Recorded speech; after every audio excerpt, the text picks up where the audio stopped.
चरणों में तेरे हम आते हैं, सारा दर्द तुझको देते हैं।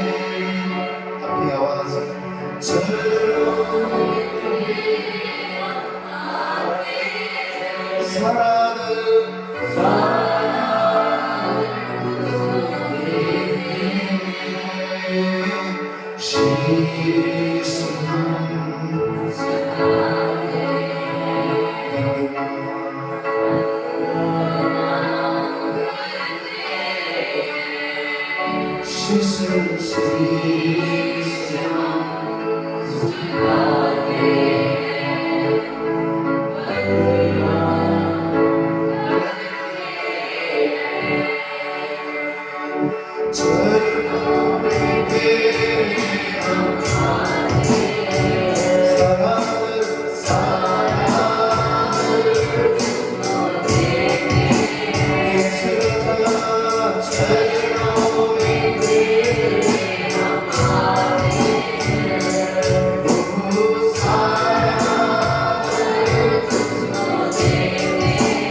हालेलुया। कितना विश्वास करते हैं कि मैं वाकई आशीषित हूँ? कितना विश्वास करते हैं? हालेलुया। परमेश्वर यीशु मसीह पर जो भी विश्वास करता है, प्रभु ने हमारे अपराधों को, हमारे पापों को, श्रापों को उस क्रूस पर कील के साथ जड़कर हमें स्वतंत्र किया हुआ है, हमें आजाद किया हुआ है, हमें नया जीवन दिया हुआ है। हम ब्लेसेड लोग हैं क्योंकि परमेश्वर का अनुग्रह आपको मुझ सब पर हुआ है। बाइबल क्या बोलता है कि मैं जिस पर अनुग्रह करना चाहूँ उस पर अनुग्रह करता हूँ। इतने बड़े संसार में परमेश्वर ने आप पर और मुझ पर अनुग्रह किया है। हालेलुया। आज लोगों के पास सब कुछ हो सकता है, अच्छा नाम हो सकता है, धन दौलत हो सकता है, दुनिया की सारी चीजें उनके पास हो सकता है, पूरा दुनिया उनका हो सकता है, लेकिन जिसके पास मसीह है उसके पास आनंद काल का जीवन है। जिसके पास मसीह है उसके पास आनंद का खुशी है। जिसके पास मसीह है उसके पास उसका जीवन डर का नहीं, उसका जीवन अंधकार में नहीं, उसका जीवन हरा हुआ नहीं, उसका जीवन जीवन से भी बढ़कर है। आमीन। जो मसीह में है वो नया सृष्टि है। जो मसीह में है क्यों नया सृष्टि है? पुराने जीवन में अनुग्रह नहीं है, अविश्वास जीवन में अनुग्रह नहीं है, विश्वासी जीवन में अनुग्रह है। विश्वासी जीवन में कैसा अनुग्रह? जय नसीब। जय नसीब का अर्थ क्या है? एक होता है फेवर, एक होता है बहुत ज्यादा फेवर। एक होता है अनुग्रह, एक होता है बहुत ही ज्यादा अनुग्रह। जय नसीब का मतलब क्या है कि आप और मुझ पर ना सिर्फ फेवर हुआ है, हाईली फेवर हुआ है, बहुत ज्यादा फेवर हुआ है। ऐसा फेवर जो और किसी को नहीं, जो मसीह पर विश्वास करते हैं, जो मसीह के संतान हैं, जो परमेश्वर के बेटे और बेटी हैं, जो विश्वास में जीते हैं, जो वचन में जीते हैं, जो बाइबल के मुताबिक जीते हैं, उसकी आज्ञा में जीते हैं, वो जो शरीर से नहीं आत्मा में जीते हैं, वो जय नसीब है। उनकी पर हाईली फेवर हुआ है। पूरी उम्मीद मतलब उम्मीदों से भरे हुए लोग, आशाओं से भरे हुए लोग। वो मेरा परमेश्वर मेरे साथ है, वो मैं इस संसार में अकेला नहीं, मेरा खुदा मेरे साथ है, वो मैं इस संसार का नहीं, उस अनंत काल के जीवन में हूँ। एक बार उसके पुत्र लोग आकर, 6 लोग आकर बोले, प्रभु हम बहुत खुश हैं, आज है ना हमने तेरे नाम से दुष्ट आत्मा को भगाया। यीशु ने बोला इस बात से खुश मत हो जाओ, मैंने की पुस्तक में जो नाम दर्ज किया है उस बात से खुश हो जाओ। Hallelujah, hallelujah. अगर हम जान लेंगे कि मैं तो वहां का हूँ, ये संसार का दुख हमें दुखी नहीं रहेगा। हमें पता है अरे आने वाला जो खुशी है ना वो 2 दिन का नहीं, आनंद का है। आने वाला जो सरताज हमें भी मिलने वाला है वो इस संसार का नहीं, वो अनंत काल के लिए है। जो परमेश्वर हमें महिमा में बढ़ाने वाला है वो इस संसार का नहीं, वो स्वर्ग का है।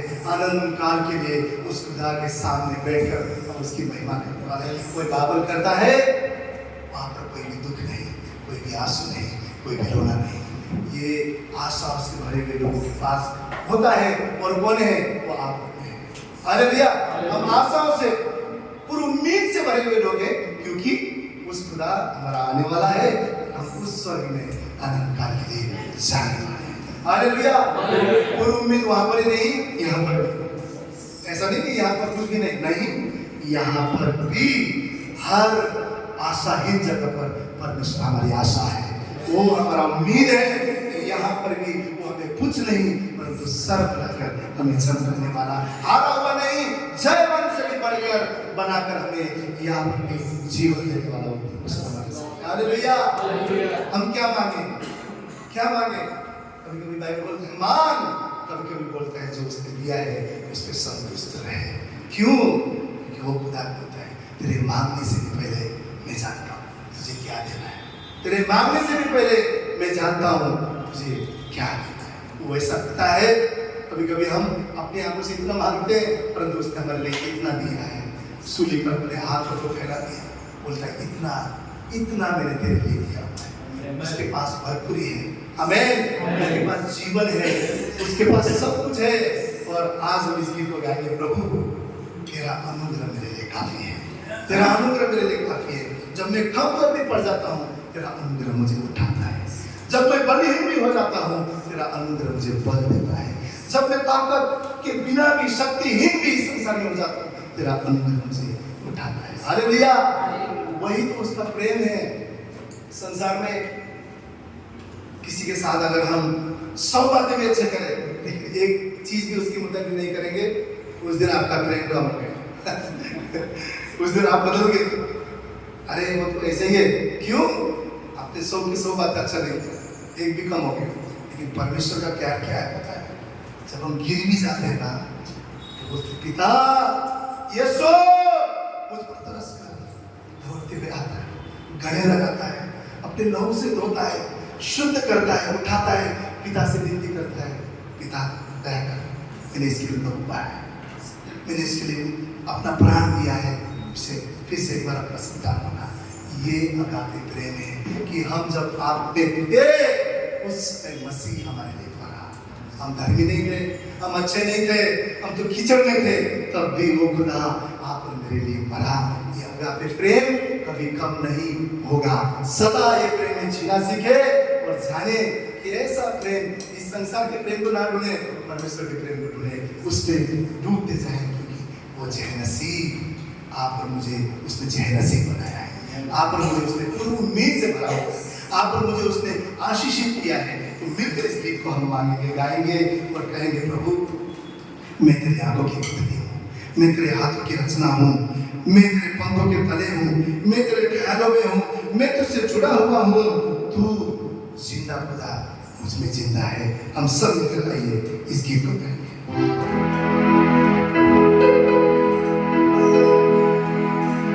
जय नसीब हूँ मैं, उम्मीद हूँ मैं, हे करीब यीशु, खुश नसीब हूँ मैं।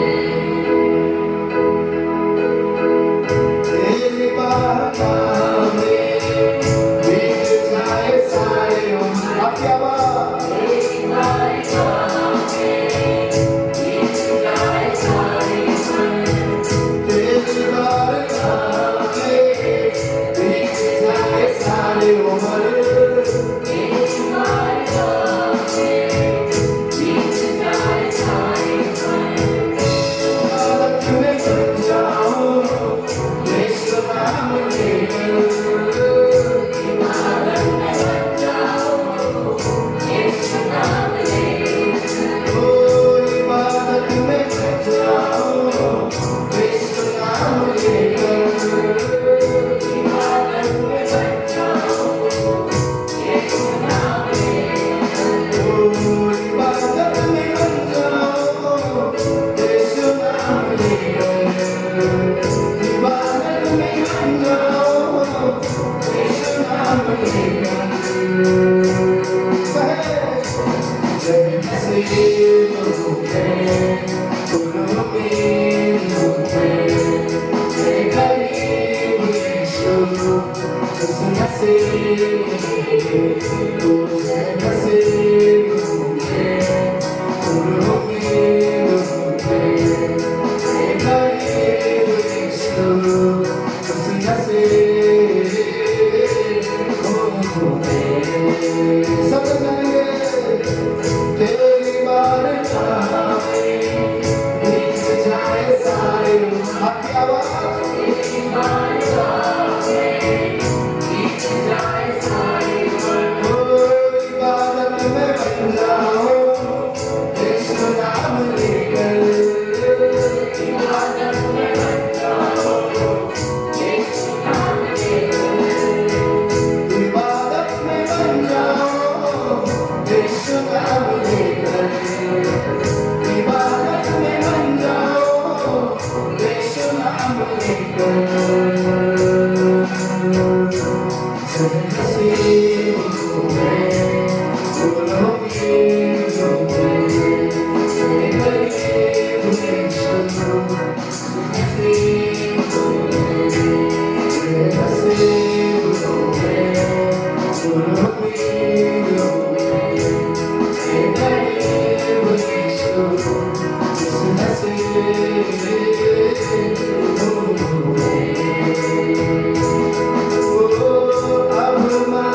हालेलुया। अरे ये इतना महा आनंद हमें देता है कि हमसे प्रेम करने वाला कोई है। वो कौन है? राजाओं का राजा, प्रभु का प्रभु, सेनाधीश यहोवा जो था, जो है, जो आने वाला, जिसका राज का कभी अंत ना होगा, जिसके सामने हर दूसरा नाम झुकता है, वो महान परमेश्वर हमसे प्यार करता है। आज ये दुनिया प्यार के पीछे क्या सोचता है? कोई तो केयर करे, कोई तो प्यार करे, कोई तो मेरा दुख समझे, कोई तो मेरे साथ शेयर करे। हर कोई दूसरा इंसान आज प्यार की तलाश करता है, एक सेफ्टी की तलाश करता है। मैं शायद बैंक बैलेंस रखूंगा तो भविष्य अच्छा होगा, शायद मैं हष्ट-पुष्ट रहूंगा तो निरोगी रहूंगा, शायद मैं सबके साथ में, वो मेरे परिवार के साथ में, सबको लेकर इस संसार को, हर जन को खुश करूंगा तो समय आने पर काम आएंगे। हर कोई क्या सोचता है? सेफ्टी। हर कोई क्या सोचता है? कोई मुझसे प्यार करे। मैं कहता हूँ वो सेफ्टी, वो प्यार इस संसार में नहीं, परंतु यीशु मसीह पर है। हालेलुया। यीशु मसीह पर है। जब हम उस पर भरोसा करते हैं, रक्त भी विफल हो जाएंगे, घोड़े भी विफल हो जाएगा, ताकत भी विफल हो जाएगा, वो हमारे पैसा, धन दौलत सब कुछ विफल हो जाएगा, परंतु वो कभी विफल नहीं होगा। वो संभालेगा। वो भूखमरी में भी पेट भर के खिलाने वाला परमेश्वर है। निर्जल रेगिस्तान में भी नदियों को बहाने वाला परमेश्वर है। आपके जीवन में कभी घटी नहीं हो सकता, कभी नहीं हो सकता, जब तक आप यहोवा के हाथ में है। हालेलुया। जब तक आप इस पर विश्वास करते हैं, जब तक आप क्लेम करते हैं, बाइबल बोलता है विश्वास के द्वारा ही धर्मी जिएगा। आप और धर्मी लोग विश्वास के द्वारा ही जिएंगे। हमारा भविष्य किसी और चीज में नहीं, हमारा परमेश्वर के हाथ में है। वो हमें संभालेगा, वो हमें उठाएगा, वो हमें बुद्धि देगा, वो हमें ज्ञान देगा, वो हमें समझ देगा। हमारा रखवाला करने वाला परमेश्वर हमारे साथ है। Hallelujah, hallelujah. मुझे अभी भी याद है, हमने पूरा ऑलमोस्ट हमारे इंडिया के बॉर्डर, नेपाल के सब जगह हमारे घर में शांति के लिए हमने ढूंढा। मेरे को पता है हमारे बचपन बिना रोए कभी भी हमने सुने।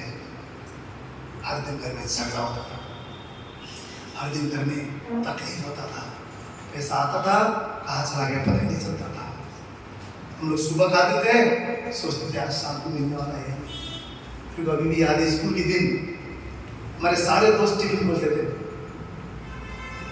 मेरे टिफिन पहली बात तो रहता नहीं था, और जिस दिन लेके गए तो दूसरा एक दिन पहले का बासी होते रहता था। क्यों छोड़ा था? चोरी करने के लिए। आपके जीवन को बर्बाद करेगा शैतान।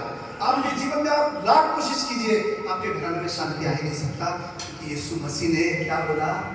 ये संसार का जो शांति है वो कुछ पल का है, आएगा जाएगा, परंतु मैं अनंत काल का शांति तुम्हें देता हूँ। हमने सब जगह ढूंढ कर देखा, सब जगह हम गए, जिसने जो बोला वो हमने किया, परंतु हमारे घर में कभी शांति नहीं आया, हमारे घर में कभी उन्नति नहीं आया, हमारे घर में कभी बरकत नहीं आया, हमारे घर में कभी चंगाई नहीं आया। हमारे घर में हम लाख कोशिश करते थे सब ठीक हो जाए, किस पल क्या हो जाए, कब झगड़ा हो जाए, कब मारामारी हो जाए, वो कभी नहीं समझता था। मेरे पापा 6 महीने के लिए पागल हो गए, घर से बाहर थे। मेरे भाई को कैंसर हुआ, डॉक्टर ने बोला अब ये मर जाएगा, जितना प्यार बचा है इसको लो। हमारा एक घर बिक्री हो गया, 1.5 बीघा जमीन, बहुत कुछ होता है, बहुत बड़ा जमीन होता है, वो चला गया। कोई शांति नहीं, कोई चंगाई नहीं, लेकिन किसी ने बोला यीशु मसीह पर विश्वास करो, वो तुमको जीवन देगा। और हमने जिस दिन विश्वास किया, यीशु के नाम से ठीक हो जाए, इतना ही प्रार्थना। हमने सोचा बहुत बड़ा प्रार्थना होगा, मसीह के लिए कोई भी बात नामुमकिन नहीं, कोई भी बात बड़ा नहीं, कोई समस्या बड़ा नहीं, कोई बीमारी बड़ा नहीं। आज 17 से 18 साल हो गया, 3 महीने में मरने वाला इंसान आज यीशु मसीह के नाम से जीवित है। मेरे पिताजी जीवन भर दारू पीकर सब कुछ बर्बाद कर दिया, हम रास्ते में आ गए। परंतु पता है, जब मसीह ने उनको छुआ, 6 साल उन्होंने बपतिस्मा लेने के बाद यीशु के नाम से नया जीवन जिया, सब कुछ छोड़ा और परमेश्वर में सो गए। आज मेरा पूरा घराना यीशु मसीह पर विश्वास करता है, यीशु मसीह पर विश्वास करता है। क्यों? जब मेरे माता पिता, मेरा भाई यहाँ से गए ना, गांव के लोगों ने, हमारे रिश्तेदार ने हमारे घर के आगे हाथ उठाते थे और बोलते थे, ये लोग ने ना धर्म परिवर्तन किया है, लोगों ने पैसा दिया और अपने बेटे का इलाज किया। फिर मम्मी बोलती थी, ना पैसा, ना सोसाइटी, ना समाज, परंतु यीशु मेरे बेटे को जीवित किया है। आज हम और हमारा घराना को बचाने वाला और कोई नहीं, प्रभु यीशु मसीह है। इसी रेलवे स्टेशन में मैं सुसाइड करने को सोचता था, परंतु परमेश्वर ने मुझे नया जीवन दिया। परमेश्वर आया है आप और मुझे जीवन देने के लिए।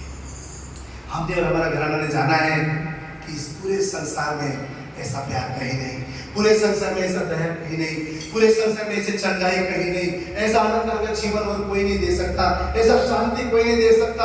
आप लाख कोशिश कीजिए, आपके घर में शांति सिर्फ मसीह दे सकता है, आपके घर में समृद्धि सिर्फ मसीह दे सकता है, आपके घर में उन्नति सिर्फ मसीह दे सकता है, आपके जीवन को केवल स्वर्ग मसीह ही दे सकता है, उसके अलावा कोई नहीं। ये अल्लाह की भी ये कहता है, मैंने ढूंढा ये सारा जहां, तेरे जैसा ना कोई मिला। जो भी लोग इस सुबह अपने गवाही को जानते हैं, वो याद करें इस पल को कि मेरे मसीह ने किस प्रकार मुझे नया बनाया, किस प्रकार मुझे जीवन दिया। हम सब मिलकर इस गीत को गाएंगे, मैंने ढूंढा ये सारा जहां।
दुनिया के आगे तो आई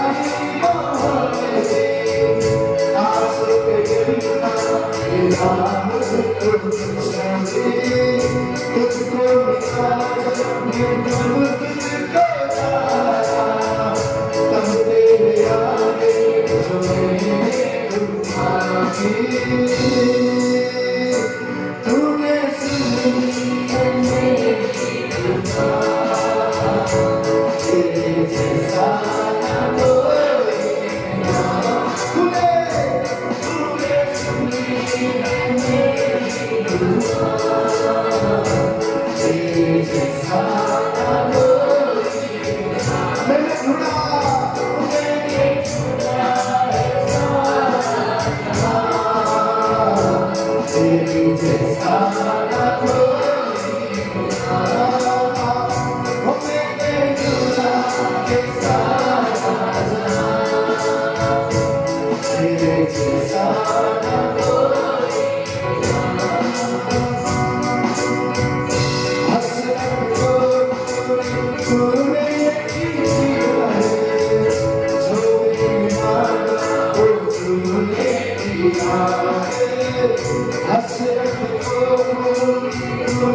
सब कुछ गया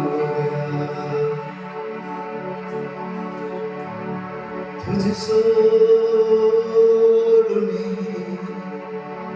जीवन माझे व्यर्थ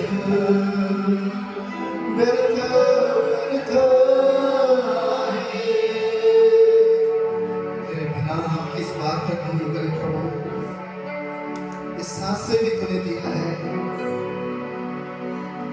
तेरे बिना हम कहाँ जाएं? तेरे बिना इस जीवन का कुछ भी अर्थ नहीं। तुझे बिना मेरा होगा सारे, तुझे बिना मेरा होगा सारे। माझा देवा माझा पिता,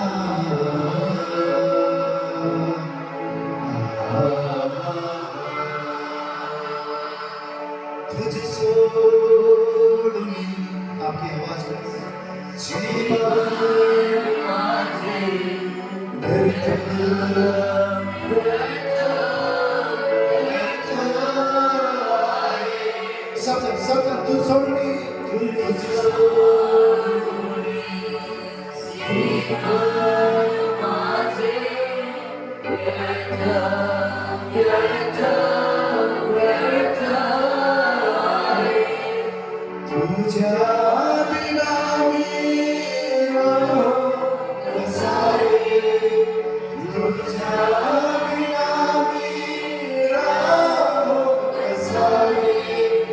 माझा देवा माझा पिता,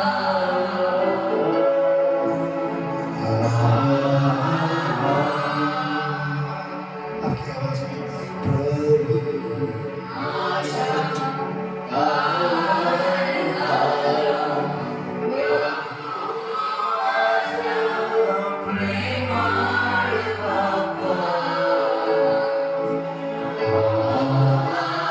सब हाथों को उठाकर गए।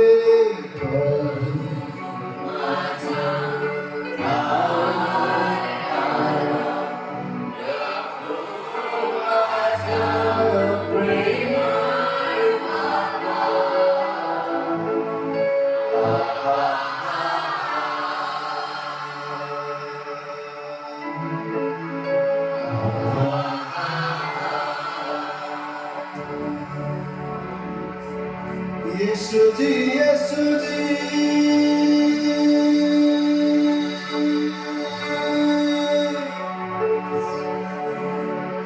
यीशु जी यीशु जी, तुम ही हमारे,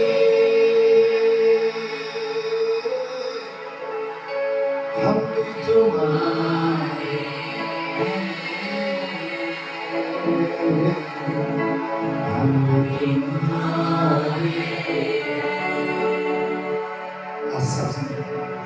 उसकी उपस्थिति में कहेंगे, मैं कोई पाप का नहीं हूँ, मैं शैतान का नहीं हूँ, मैं गुलामी का नहीं हूँ, मैं बीमारी का नहीं हूँ, मैं गरीबी का नहीं हूँ, मैं भूखमरी का नहीं हूँ, मैं अशांति का नहीं हूँ, मैं बेचैनी का नहीं हूँ, मैं कंफ्यूजन का नहीं हूँ, मैं कोलाहल का नहीं हूँ, मैं मसीह का हूँ, मसीह मेरा है।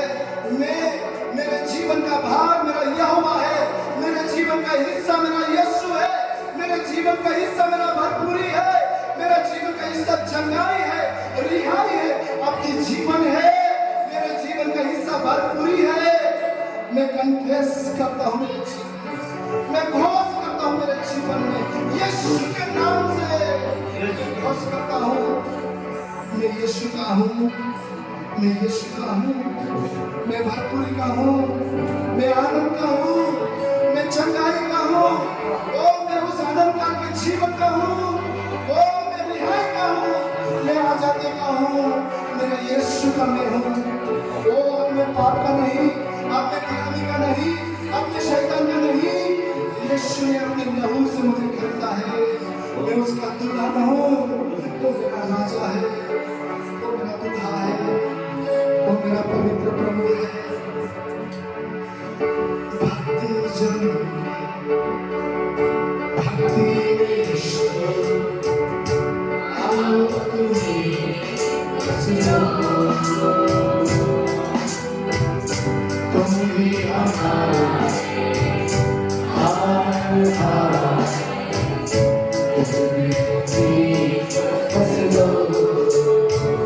दूसरा पड़ता है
यीशु जी तुम ही हमारे, कभी ना छोड़ने वाला, कभी ना त्यागने वाला। बाइबल कहता है कि माँ दूध पीने वाले बच्चे को भूल सकती है, परंतु मैं तुम्हें कभी नहीं भूलता हूँ, मैं तुम्हें कभी नहीं त्यागता हूँ, कभी नहीं छोड़ता हूँ। हमें सीने से लगाने वाला, अरे आंसू को पोंछने वाला पिता तू है।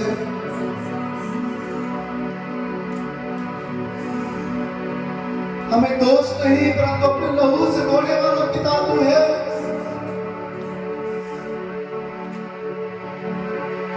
हमारे बदनाम नहीं परंतु हमें अच्छा नाम देने वाला खुदा तू है।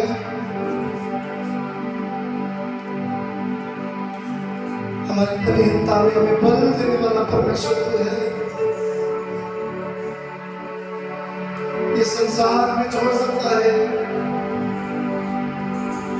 प्रभु कह रहा है सुबह जिस पर तुम्हारा भरोसा है वो मनुष्य तुम्हें छोड़ सकता है, वो चीजें तुम्हें धोखा दे सकती है, पर तुम्हें कभी नहीं धोखा देता। मैंने तुम्हारे हाथों को थाम कर रखा है। धन्यवाद प्रभु, तुमने अपने हाथ से लेकर हमें खोद कर बनाया है।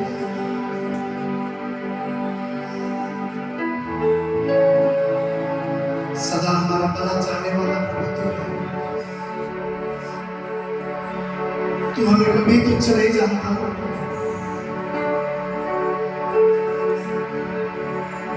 तू हमें कभी पापी नहीं जानता।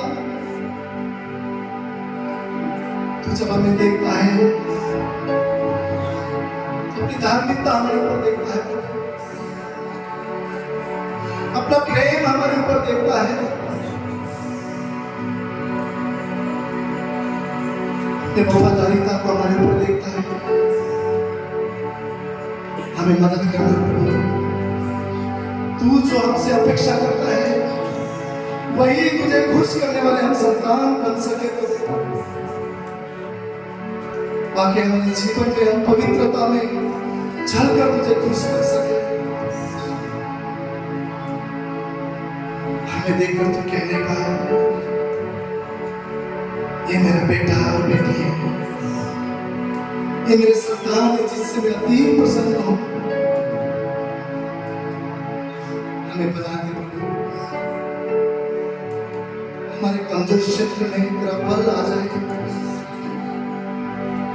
हमारे कमजोर क्षेत्र में तेरा सामर्थ आ जाए। एक मां हम नम्र मुलायम होते हैं, हमें तोड़, हमें अपने लाठी से सुधार प्रभु।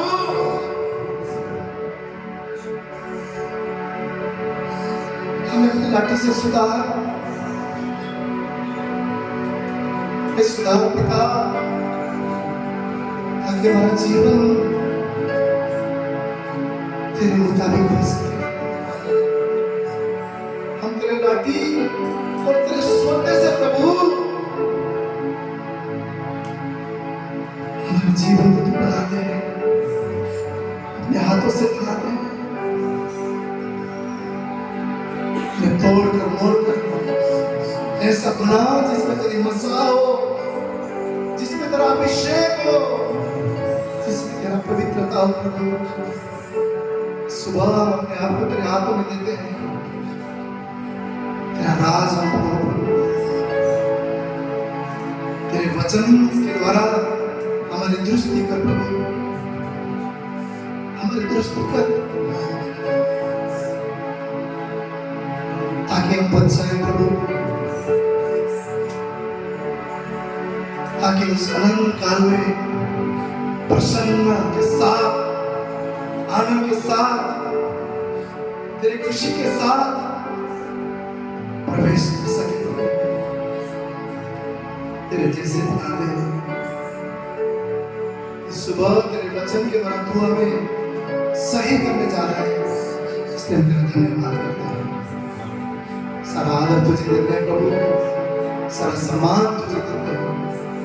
हम ढकते हैं, तुझे ऊंच उठाते हैं, धन्यवाद करते हुए सारा आदर महिमा गौरव केवल तुझे और तुझे देते हैं। तू हमारा मनों का स्वामी है, तू हमारा प्रभु है। तो हम तेरा धन्यवाद करते हैं, तेरा धन्यवाद करते हैं खुदा।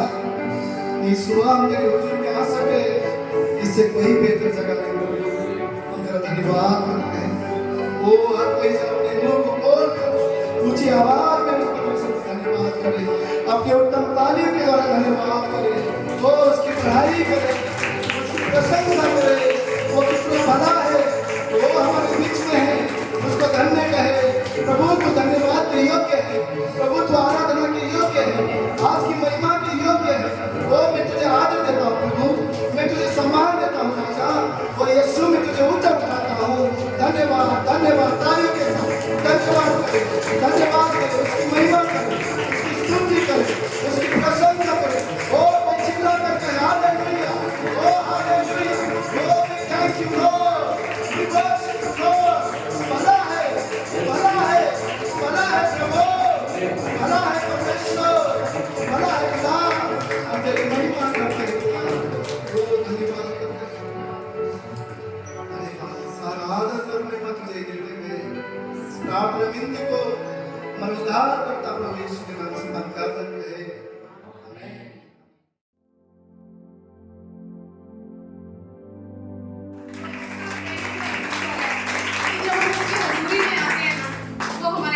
उतर आता है, स्वर्ग छोड़कर हमारे बीच में आ जाता है वो खुदा। और सिर्फ हमारे बीच में ही नहीं आता, पर अपनी बातों से, अपने गीतों से हमें तसल्ली देता है, हमें उठाता है और बताता है कि तुम मेरी चुनी हुई संतान हो। आज हमने एक गीत गाया, दूसरा गीत, जह नसीब हूँ मैं, पुर उम्मीद हूँ मैं, है करीब यीशु, खुश नसीब हूँ मैं। अगर इसका एक अर्थ मैं बताऊं आपको, बहुत बार हमने पहले भी शेयर किया है इस अर्थ को। यहाँ लिखा है पुर उम्मीद हूँ मैं।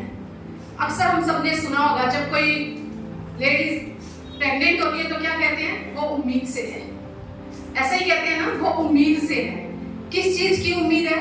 कुछ आने वाला है। यहाँ ये गीत कह रहा है पुर उम्मीद हूँ मैं, मतलब मैं पूरी उम्मीद से हूँ, कुछ मेरे लिए आने वाला है। और ये कब हमें उम्मीद की जरूरत होती है?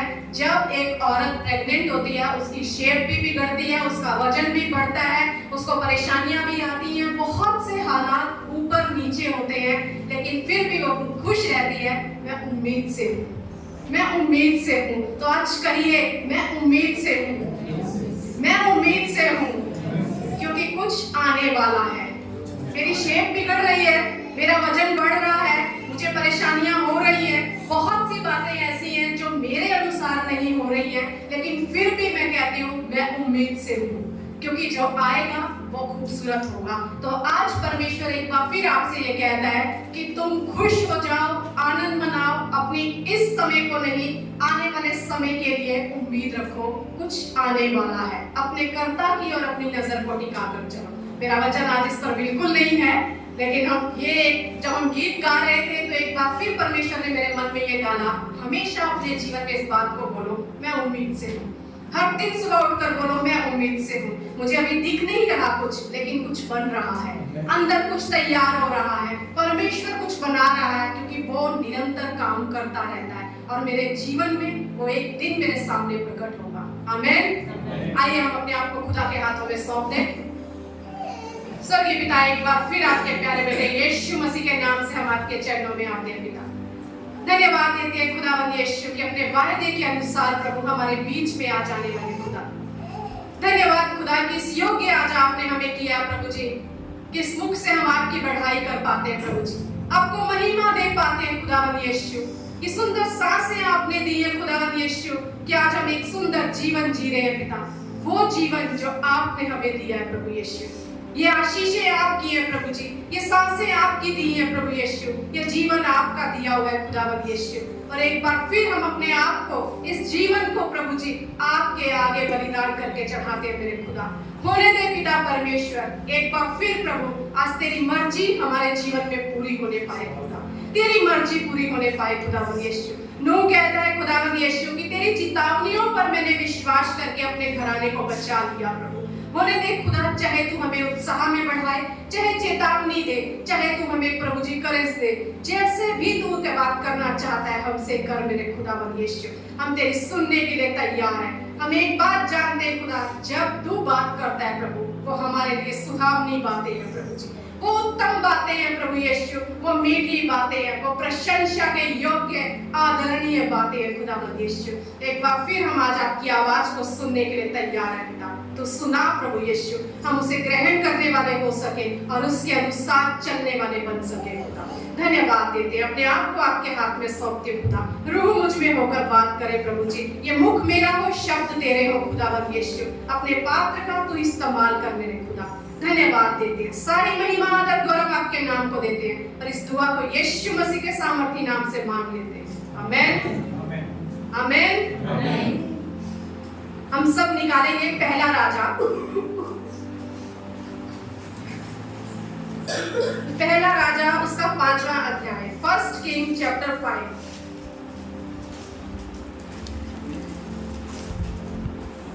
यहाँ पर लिखा हुआ है, सौर के राजा हिराम ने अपने दूत सुलेमान के पास भेजे, क्योंकि उसने सुना था कि वह अभिषिक्त होकर अपने पिता के स्थान पर राजा हुआ है। हिराम जो है वो दाऊद का दोस्त था। उसने अपना दूत भेजा है सुलेमान के पास। जब उसे ये पता चलता है कि सुलेमान अपने पिता के स्थान पर राजा हुआ है, तो वो सुलेमान के पास अपना दूत भेजता है और सुलेमान उसे एक बात कहता है। सुलेमान ने हिराम के पास यूं कहना भेजा, तुझे मालूम है, वो दूत से कह है, तुझे मालूम है कि मेरा पिता दाऊद अपने परमेश्वर यहोवा के नाम का एक भवन इसलिए ना बनवा सका कि वह चारों ओर से लड़ाइयों में तब तक उलझा रहा। क्या कह रहे हैं वो, मेरा पिता जो है परमेश्वर का भवन इसलिए ना बनवा सका, वह चारों ओर लड़ाइयों में तब तक उलझा रहा जब तक यहोवा ने उसके शत्रुओं को उसके पांव तले ना कर दिया। वो कह रहे कारण है मेरे पिता का परमेश्वर का भवन ना बनाने का कि वो लड़ाइयों में उलझा रहा, वो लड़ाइयों में उलझा रहा। और आगे वचन कहता है, परंतु अब मेरे परमेश्वर यहोवा ने मुझे चारों ओर से विश्राम दिया है। अब ना तो कोई विरोधी है और ना कुछ विपत्ति देख पड़ती है। मैंने अपने परमेश्वर यहोवा के नाम का एक भवन बनवाने की ठान रखी है। और यही बात दाऊद खुद भी कहता है। पहले इतिहास के 28वें वचन में अगर हम देखें, आप सुन सकते हैं खाली, 3रे वचन में वहां लिखा हुआ है, 2रे वचन में दाऊद सब लोगों को इकट्ठा करता है, अपने सारे पुरनियों को, शास्त्रियों को, सबको इकट्ठा करता है, प्रजा को, और वो क्या कहता है, दाऊद राजा खड़ा होकर कहने लगा, हे मेरे भाइयों और हे मेरी प्रजा के लोगों, मेरी सुनो। मेरी इच्छा तो थी कि यहोवा की वाचा के संदूक के लिए और हम लोगों के परमेश्वर के चरणों की पीढ़ी के लिए विश्राम का एक भवन बनाऊं, और मैंने उसके बनाने की तैयारी की थी। मेरी इच्छा थी, मैं चाहता था, मैंने तैयारी भी की थी, परंतु परमेश्वर ने मुझसे कहा, तू मेरे नाम का भवन बनाने ना पाएगा, क्योंकि तू युद्ध करने वाला है और तूने लहू बहाया है। सुलेमान कह रहा है मेरा पिता इसलिए भवन नहीं बना सका क्योंकि वो लड़ाइयों में उलझा रहा। दाऊद कह रहा है मेरी इच्छा थी, तैयारी थी, पर परमेश्वर कह रहा है कि तूने लहू बनाया है और तू क्या हुआ है, तो इससे नहीं बना पाएगा क्योंकि तू युद्ध करने वाला है। तू युद्ध करने वाला है, तू लड़ाइयां कर रहा है, लड़ाइयों में उलझा हुआ है, इसलिए भवन ना बना पाएगा। आज हम सब अपने जीवन में अगर इस घटना को देखें तो कहीं ना कहीं हम सब कहीं ना कहीं उलझे हुए हैं, कहीं ना कहीं उलझे हुए हैं। अच्छी बातों में भी हम उलझ जाते हैं, बुरी बातों में भी हम उलझ जाते हैं। ऐसा नहीं कि जब परेशानियां आती हैं हम तभी उलझते हैं, जब आशीषें आती है ना हम तब भी उलझ जाते हैं। जब सब अच्छा चल रहा होता है ना, सुलेमान के साथ तो सब अच्छा चल रहा था, उसके बाद तो वो भी उलझ गया, औरतों में उलझ गया। तो जरूरी नहीं है प्रॉब्लम्स, परेशानियां हमें उलझाएं, हमें हमारी आशीषें भी उलझा देती हैं, हमारी आशीषें भी हमें उलझा देती हैं। और परमेश्वर के वचन में ही हम देखते हैं, अय्यूब क्या कहता है, जिस परमेश्वर ने मुझे सुख दिया तो मैं उसके हाथ से दुख भी लेने को तैयार, पर मैं उससे हटूंगा नहीं। मतलब जो उसका प्रेम है ना वो मेरे अंदर से खत्म नहीं होगा, चाहे वो सुख दे चाहे वो दुख दे, मैं कहीं और उलझ नहीं जाऊंगा, मैं उसमें बना रहूंगा। और यही बात पौलुस भी कहता है। पौलुस क्या कहता है कि जो परमेश्वर का स्वाद में चख चुका हूं ना, फिर चाहे कुछ भी क्यों ना हो जाए। रोमियो 8 के 38 और 39 में क्या लिखा हुआ है? रोमन्स 8:38 में, क्योंकि मैं निश्चय जानता हूं कि ना मृत्यु न जीवन न स्वर्गदूत न प्रधानताएं न वर्तमान न भविष्य न सामर्थ न ऊंचाई न गहराई और न कोई और सृष्टि हमें परमेश्वर के प्रेम से जो हमारे प्रभु यीशु मसीह में है अलग कर सकेगी। वो कह रहा है मृत्यु भी नहीं, जीवन भी नहीं, स्वर्गदूत भी नहीं, आशीषें भी नहीं और परेशानियां भी नहीं, कोई चीज मुझे उसके प्रेम से अलग नहीं कर सकती। कोई चीज, मैं कहीं भी उलझ नहीं सकता। आशीषें आ गई तो मैं उसी में आनंद मनाने लग गया, ऐसा नहीं है। परेशानियां आ गई तो अब क्या करूं, परमेश्वर के भवन जाके आ गई इतनी परेशानियां, ऐसा भी नहीं। जो उसका प्रेम है उससे मैं अपने आप को अलग नहीं कर सकता। सृष्टि की कोई चीज मुझे उससे अलग नहीं कर सकती। दाऊद भवन नहीं बना सका, सुलेमान कह रहा है क्या तू जानता है मेरा पिता क्यों नहीं बना सका? क्योंकि वो उलझा रहा लड़ाइयों में। किस चीज में आज हम उलझे हुए हैं? बहुत सी चीजें होंगी आप सबके जीवन में, मेरे जीवन में भी, आपके जीवन में भी। खुशियों की बातें भी हो सकती हैं, परेशानियां भी हो सकती हैं, घर की बातें भी हो सकती हैं। हम संसार में कभी कभी उलझ जाते हैं, पाप में कभी उलझ जाते हैं, अपने विचारों में कभी उलझ जाते हैं, कभी कभी हम कुछ हासिल करने में उलझ जाते हैं। हम सबने सुना होगा अक्सर, एक जब कोई सफल व्यक्ति बन जाता है ना तो वो बोलते हैं इसके आपकी इतनी मेहनत और आप इस मुकाम पर पहुंच गए, तो वो क्या बोलता है, पर इसके लिए मुझे बहुत सैक्रिफाइस करना पड़ा। क्यों? क्योंकि उसे एक धुन सवार हो जाती है, मुझे वो हासिल करना है। और जब वो उसके पीछे भागने लगता है ना, बहुत कुछ उससे छूटता जाता है। सुने होंगे आपने कभी इंटरव्यू, वो कहते हैं मैं अपने परिवार को समय नहीं दे पाया, माँ बाप को समय नहीं दे पाया, बच्चों को समय नहीं दे पाया, क्योंकि मैं इसके पीछे भागता रहा। ये भी क्या है? उलझ जाना है। उलझना या फंस जाना। उलझ जाना मतलब किसी धागे को लो और आप उलझा दो तो क्या होता है, फिर हम आसानी से उसमें से अलग नहीं हो सकते। उलझ जाते हैं, सिर्फ मिक्स नहीं होते, इस तरह से मिक्स हो जाते हैं कि हम जान ही नहीं पाते अब इसमें से बाहर कैसे आना है। उलझना मतलब इस तरह मिक्स हो जाना, इस तरह उसमें बुन जाना, एक जाल की तरह। एक जाल को आप क्या अलग अलग एक एक धागा अलग निकाल सकते हो? नहीं, उसे काटना ही पड़ता है। या तो वो खत्म हो जाएगा जाल, नहीं तो या जो जैसे मिक्स हुआ हुआ वैसा ही रहेगा। ये उलझना आज हमारे जीवन में बहुत ज्यादा है। आज हम सबके जीवन में कहीं ना कहीं हम उलझे हुए हैं, कहीं ना कहीं हम फंसे हुए हैं। पवित्र शास्त्र में बहुत सारे ऐसे उदाहरण हैं जो कहीं फंस गए, कहीं उलझ गए और उसमें से बाहर नहीं निकल सके। क्यों वो उलझ गए, क्यों वो फंस गए? आज हम यही सीखेंगे परमेश्वर के वचन से, कैसे हम उलझने से बच सकते हैं, कैसे हम फंसने से बच सकते हैं, कैसे हम अपने जीवन को सरल लेकर चल सकते हैं, कैसे हम ये सब काम कर सकते हैं। अगर हम 2 तीमुथियुस देखते हैं उसका 2 अध्याय का 4 वचन, तो वहां क्या लिखा हुआ है? जब कोई योद्धा लड़ाई पर जाता है तो इसलिए कि अपने भर्ती करने वाले को प्रसन्न करे और अपने आप को संसार के कामों में नहीं फंसाता। क्या करता है? जिसने भर्ती किया है ना उसी के लिए वो लगा रहता है, भर्ती करने वाले को प्रसन्न करे। क्या ऐसे होता है? एक सोल्जर आर्मी में, एयरफोर्स में, नेवी में कोई भर्ती हो गया तो घर पे बच्चे को बुखार है, जो मैं घर जा रहा हूँ मेरे बच्चे को बुखार है, घर में शादी है, नहीं मैं घर में जा रहा हूँ मेरी शादी है। वहाँ एक डिसिप्लिन रहता है, वहाँ एक तुम्हारी रिस्पॉन्सिबिलिटी रहती है, वो तुम्हारी एक ड्यूटी है। जहाँ तुम आए हो वहां से तुम बाहर यूं ही नहीं जा सकते, तुम्हें उसके अधीन रहना होगा, तुम्हें वहां वो बातें माननी होगी, तुम्हें उन्हें प्रसन्न करना होगा। घर में शादी हो, घर में कोई फंक्शन हो, घर में कोई बीमार हो, कुछ भी क्यों ना हो, तुम यूं ही उठकर नहीं जा सकते। और एक सोल्जर की लाइफ हम बहुत अच्छे से जानते हैं। बहुत बार हमने ऐसे ऐसे अपने घर के प्रोग्राम छोड़ दिए क्योंकि हमें छुट्टी नहीं मिल रही, हमें छुट्टी नहीं मिल रही इसलिए हम नहीं आ सकते। और ऐसा नहीं है कि सोल्जर की ड्यूटी अगर सुबह 6 बजे शुरू होती है तो आप 6:30 भी जाओ तो चलेगा नहीं। राजस्थान में जैसलमेर में जब हम रहते थे ना, दिसंबर में इतनी कड़ाके की वहां सर्दी होती है क्योंकि पूरा रेगिस्तान एरिया है, और सुबह कभी कभी 4 बजे फ्लाइंग स्टार्ट होती थी, कभी 5 बजे फ्लाइंग स्टार्ट होगी। टाइमिंग फिक्स नहीं है, सायरन बजेगा, और वो सायरन इतना ऊंचा बजता था कि हम अपने बेस से बाहर थे क्वार्टर्स में, लेकिन उस सायरन की आवाज से आपको उठना है और 15 मिनट के अंदर आपको पूरे काम करके अपना रेडी होकर वहां रिपोर्ट करनी है। अब आप ये सोचो, जब हम सोते थे ना तब भी हम वो एक अलर्ट रहते थे, सायरन ना बज जाए, ध्यान रखना है सायरन कब बजेगा। सर्दियों के दिनों में ऐसे सचेत, और बाइबल एक सोल्जर के बारे में जब कहती है ना तो यही कहती है, जागते रहो, सचेत रहो। ये सचेत होता है। हमने जितना मैंने लाइफ साथ में एयरफोर्स में निकाली है, कभी ऐसा नहीं हुआ कि ये लेट पहुंचे हो।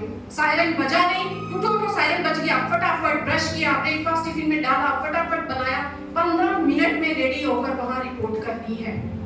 ये रूल है डिफेंस का, क्योंकि ये सामने दिख रहा है मनुष्य। अगर नहीं गए तो कुछ हो जाएगा, नहीं गए पनिशमेंट मिल सकती है, नहीं गए तो शायद वहां कुछ कहा जाए, हाजिर किया जाएगा, लाइन अप किया जाएगा, वहां पे कुछ भी हो सकता है।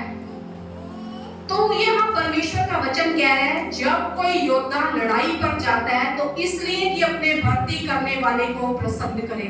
आप और मैं एक लड़ाई में हैं। आप कभी नहीं कह सकते मैं लड़ाई में नहीं हूं। सुलेमान ने भी कहा मैं तो विश्राम में हूं अभी, लेकिन उसके बाद ही क्या हुआ? अपनी ही शारीरिक काम, अपनी ही अभिलाषाएं, अपनी ही इच्छाएं, अपनी ही भावनाएं, अपने ही विचार, ये सारी चीजों का युद्ध हर दिन हमारे अंदर चलता है। हर दिन हमारे अंदर ये युद्ध चलता है और इन्हीं में हम हार जाते हैं। बाहरी शत्रु जो हमें दिख रहा है ना, उससे तो हम लड़ लेते हैं, लेकिन जो हमारे अंदर विचार चल रहे हैं, जो हमारे अंदर बातें चल रही हैं, हम उनसे हार जाते हैं, वहां हम हार जाते हैं।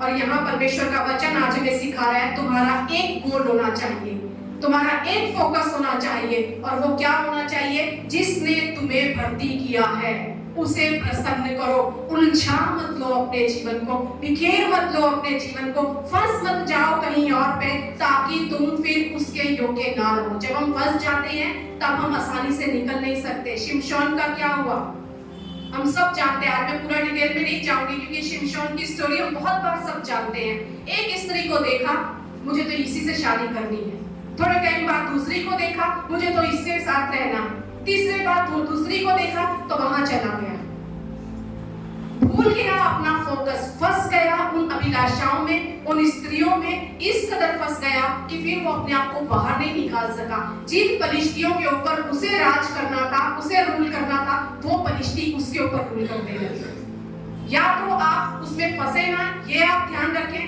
पर अगर फंस गए हैं तो ये देखिए आप निकल नहीं सकेंगे, सिर्फ वहां खात्मा ही है, खत्म ही है, फिर फिनिश ही हो गया। यही हम देखते हैं, शाऊल पूरी जिंदगी किस में फंसा रहा? एक जलन में। ये जलन में भी हम फंस सकते हैं, नफरत में हम फंस सकते हैं, कड़वाहट में फंस सकते हैं। सब कुछ छोड़कर, राजपाट छोड़कर दाऊद को मारने के पीछे लगा रहा। दाऊद को मारना है, दाऊद को क्या हुआ? उलझ गया वो, उसने उलझा लिया अपने आप को उन चीजों में, और सारी वो बातें जो उसके लिए अच्छी होनी थी वो हटती चली गई उसके जीवन से। जब हम किसी चीज में उलझ जाते हैं ना, तब हम अच्छी बातों से दूर हटते जाते हैं और उसके पास पहुंचते जाते हैं, उसके पास पहुंचते जाते हैं। कैसे हम फंस जाते हैं? जबकि परमेश्वर का वचन कहता है गलातियों 5:1 में, मसीह ने स्वतंत्रता के लिए हमें स्वतंत्र किया है। किसके लिए? स्वतंत्रता के लिए। कहिए मैं स्वतंत्रता के लिए स्वतंत्र किया गया हूँ, मैं स्वतंत्रता के लिए स्वतंत्र किया गया हूँ। अतः इसी में स्थिर रहो, इसी में स्थिर रहो और दासत्व के जुए में फिर ना जुड़ो। जिसके साथ हम जुड़ेंगे, जहां हम जुड़ जाएंगे, हम उसी के गुलाम बन जाएंगे। परमेश्वर का वचन अगर हम पढ़ते हैं, वहां क्या लिखा हुआ है? नीति वचन में लिखा है, नीति वचन 5:22 में, दुष्ट अपने ही अधर्म के कर्मों से फंसेगा और अपने ही पाप के बंधनों में बंधा रहेगा। अधर्म के काम भी हमें फंसा देते हैं, अधर्म के कामों में फंसा रहेगा और अपने ही पाप के बंधनों में बंध जाएगा। कभी कभी हम कहते हैं ना, बंधन है हमारे जीवन में, इन बंधनों को तोड़ना है। कौन से बंधन है? हमने ही उस जीवन को उलझा लिया है, हम ही उन बंधनों में खुद को लेके गए हैं और आज हम चारों तरफ से बंध गए हैं। अगर हम उलझेंगे नहीं तो हम बंधेंगे भी नहीं। आज परमेश्वर चाहता है जो जीवन मैंने तुम्हें दिया ना स्वतंत्रता का, उसमें स्वतंत्र रहो, उसमें स्थिर रहो, उसमें बने रहो। तुम्हें उलझने की जरूरत नहीं है, तुम्हें इधर उधर भागने की जरूरत नहीं है, तुम्हें एक फोकस लेकर चलने की जरूरत है। और कैसे आप किसी चीज में फंस सकते हैं या कैसे आप किसी में उलझ सकते हैं, परमेश्वर का वचन कहता है 1 कुरिन्थियंस 15:33 में, धोखा ना खाना। कैसे फंसते हैं? धोखा खा। वचन कह रहा है धोखा ना खाना, बुरी संगति अच्छे चरित्र को बिगाड़ देती है। बुरी संगति अच्छे चरित्र को बिगाड़ देती है। पर करना क्या है? धोखा नहीं खाना। धोखा कैसे ना खाएं? सचेत रहेंगे, जागते रहेंगे, तब हम धोखा नहीं खाएंगे।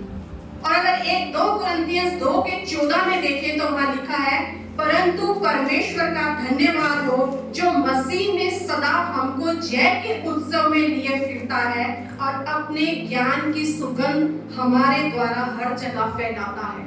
एक सुगंध है, जब हम मसीह में चलते हैं ना, उसकी जय में चलते हैं, तो उसके ज्ञान की सुगंध हमसे फैलती है। दुर्गंध भी सबको पता है, ऐसा तो नहीं जब हम बदबू वाले स्थान पर जाए दुर्गंध वाले तो हम कहें नहीं हम बचे रहेंगे, हमसे सुगंध ही आती रहेगी। जब हम दुर्गंध वाले स्थान पे जाते हैं, वहां मिक्स हो जाते हैं, वहां उलझ जाते हैं, तो हमसे क्या फैलेगा? दुर्गंध। जब मसीह के साथ हैं तो सुगंध लेकर चलेंगे, लेकिन अगर हमारा रास्ता पलट गया है, हमारी संगति बदल गई है, हम कहीं उलझ गए हैं, तो हमसे दुर्गंध भी आएगी। और वो किसको नुकसान देगी?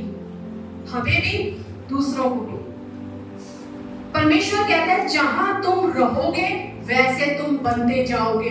क्या परमेश्वर का वचन कह रहा है कि कैसे आप किसी चीज में फंस या उलझ नहीं सकते?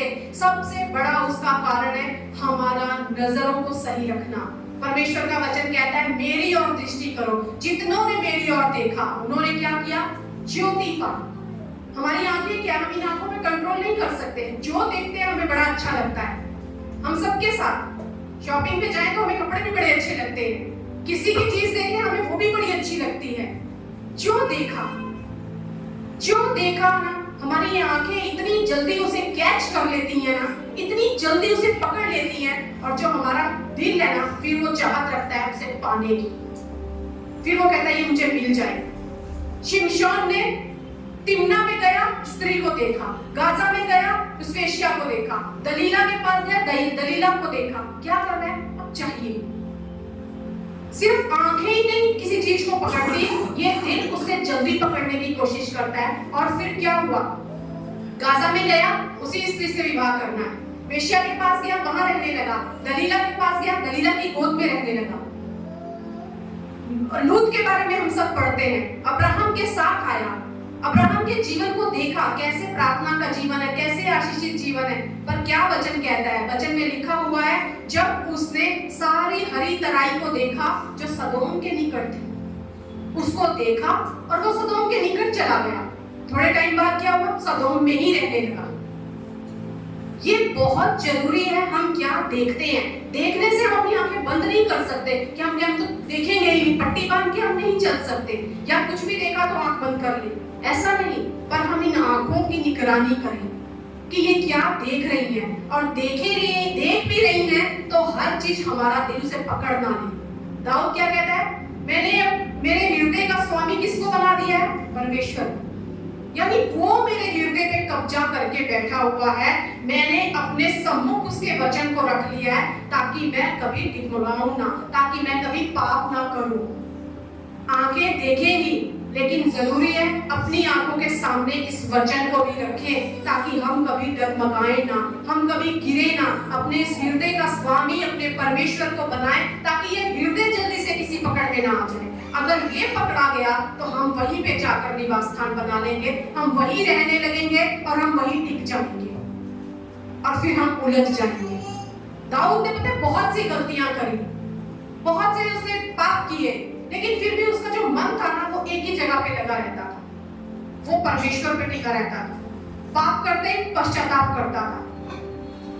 हम गलतियां कर सकते हैं बहुत बार, लेकिन जो ये हृदय है ना, इसका स्वामी अपने परमेश्वर को ही बनाए, ताकि वो इस पे कब्जा करके रखे और कोई चीज हमें डगमगाए ना, उससे आसानी से ये पकड़ में ना आ जाए। जिस दिन ये दिल पकड़ा गया ना, उस दिन सब कुछ खत्म हो जाएगा, सब कुछ खत्म हो जाएगा। बहुत सी चीजें हैं जो हमें पीछे ले जाती हैं, जो हमें उलझा देती हैं। हमारे पाप भी हो सकते हैं, अधर्म के काम हो सकते हैं, संसार के साथ हमारी निकटता हो सकती है, हमारे विचार हो सकते हैं, हमें बहकाने वाली चीजें हो सकती हैं। बहुत सी ऐसी चीजें हैं जो हमें उलझा सकती हैं, जो हमें उलझा सकती हैं। लूत को क्या था? उसे हासिल करना था वो तराई वाला क्षेत्र, वहां आशीषें दिख रही हैं, वो वहां पे भरपूरी नजर आ रही है। कई बार हम अपने जीवन में कहां उलझ जाते हैं? मुझे वो हासिल करना है, यहाँ कुछ नहीं है, वहां सब कुछ है। हमें ऐसे लगने लगता है इस नौकरी में कुछ नहीं है, वो नौकरी ज्यादा आशीषित है, इस देश में कुछ नहीं है, वो देश ज्यादा आशीषित है, इस सिटी में कुछ नहीं है, वो सिटी ज्यादा आशीषित है। हम भागने लगते हैं उस जगह पर, जबकि परमेश्वर का वचन यहोशू 1:7 में क्या कहता है? जहां जहां तू जाएगा वहां वहां तेरा काम सफल होगा। स्थान सफल है, स्थान आशीषित है, ऐसा नहीं है। जहां जहां आप जाएंगे वो स्थान परमेश्वर आपके लिए सफल बना देगा। आपको भागने की जरूरत नहीं है, आपको जगह छोड़कर भागने की जरूरत नहीं है। नाओमी का क्या हम सुनते हैं, पढ़ते हैं बाइबल में, अभी यहाँ तो रोटी खत्म हो गई, चलो अब हम मोआब में चलते हैं। पर क्या मोआब आशीषित निकला? नहीं, वापिस आना पड़ा उसी स्थान पर जहां परमेश्वर है। परमेश्वर कहता है वहां आशीषें हैं। आप कहीं भी भागकर चले जाओ कि वहां मुझे आशीषें मिलेंगी, ऐसा नहीं है। लेकिन आप जब ये लेकर चलते हैं ना, मैं जहां भी जाऊंगा, जब मेरा परमेश्वर मेरे साथ है, तब मेरे जीवन में आशीषें हैं। ऐसा नहीं है कि मैं जहां जा रहा हूं तो मैं वहां सफल होऊंगा तो मैं मर्जी से कहीं भी चला जाऊं, वो नहीं है मर्जी। परमेश्वर की मर्जी जहां हमारे जीवन में होगी, आशीषें हमारे लिए वहां दौड़ कर आएंगी, वहां दौड़ कर आएंगी। पता है परमेश्वर ने अब्राहम को क्यों कहा इसहाक को बलिदान कर दे?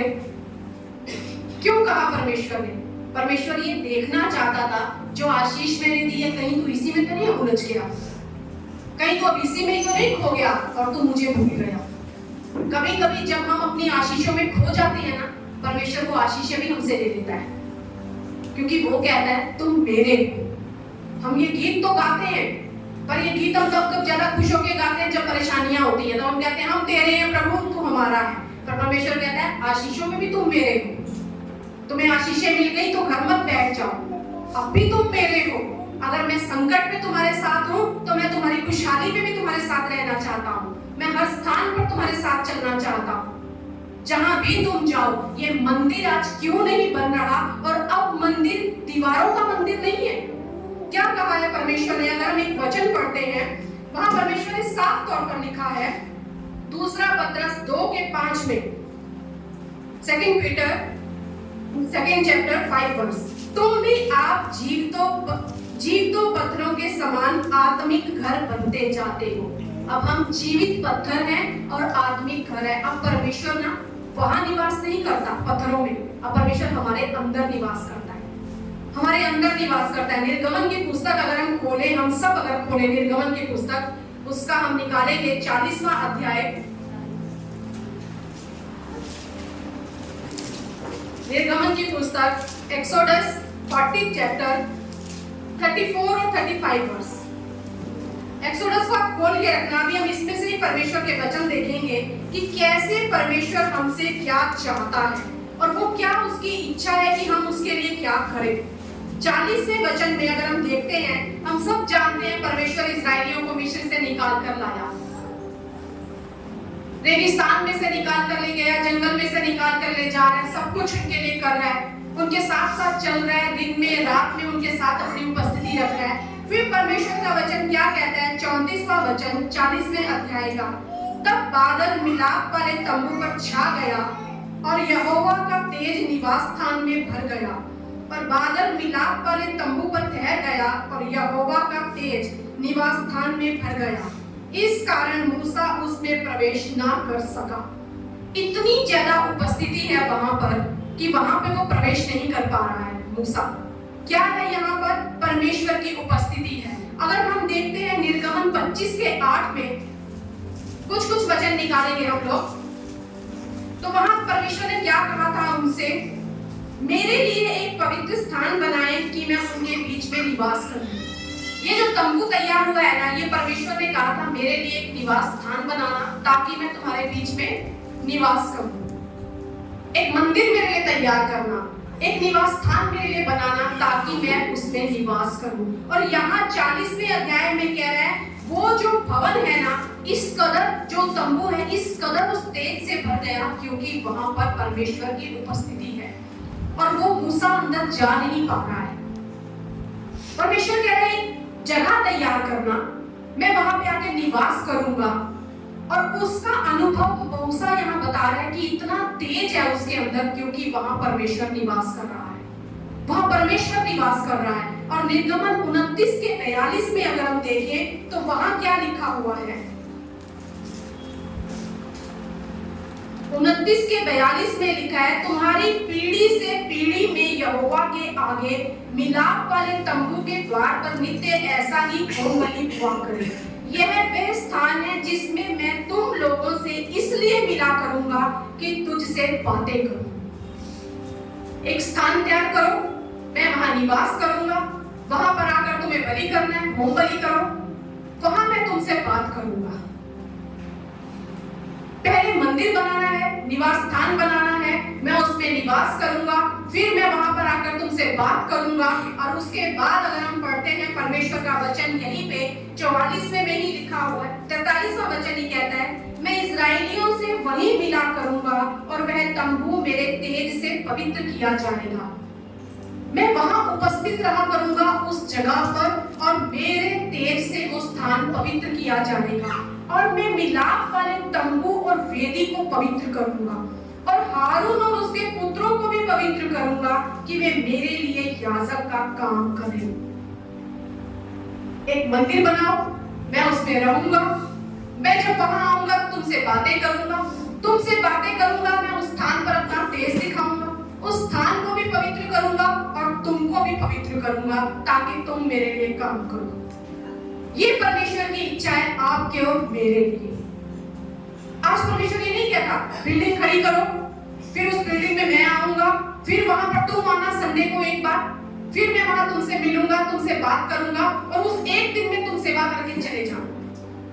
वो कहता है अब मैं तुम्हारे अंदर बसता हूं, अब मैं तुम्हारे अंदर बसता हूं, तुम परमेश्वर का मंदिर हो, जीवते परमेश्वर का मंदिर हो, मैं तुम में निवास करता हूं। जब वो परमेश्वर हम में निवास कर रहा है, जब हम उसका मंदिर है, जब वो हमसे बातें कर रहा है, जब हम जहां जा रहे हैं हम उसे साथ लेकर चल रहे हैं, तब हम ये नहीं कह सकते कि मैं तो संडे को चर्च में परमेश्वर से मिलने आता हूँ। हाँ, इस भवन में परमेश्वर की उपस्थिति है, लेकिन याद रखिए हमारे अंदर भी वो बसता है और जहां हम जाते हैं वहां वो जाता है हमारे साथ। चाहे वो स्थान अच्छा हो चाहे बुरा हो, लेकिन हम उसे साथ लेकर जा रहे हैं। होते हैं ना कुछ स्थान ऐसे जहां पर हम किसी को ले जा सकते हैं, जहां पर हम किसी को नहीं ले जा सकते, लेकिन सोचिए परमेश्वर हमारे साथ हर जगह जा रहा है, हर जगह जा रहा है। क्या उसे वो स्थान पसंद आ रहा है?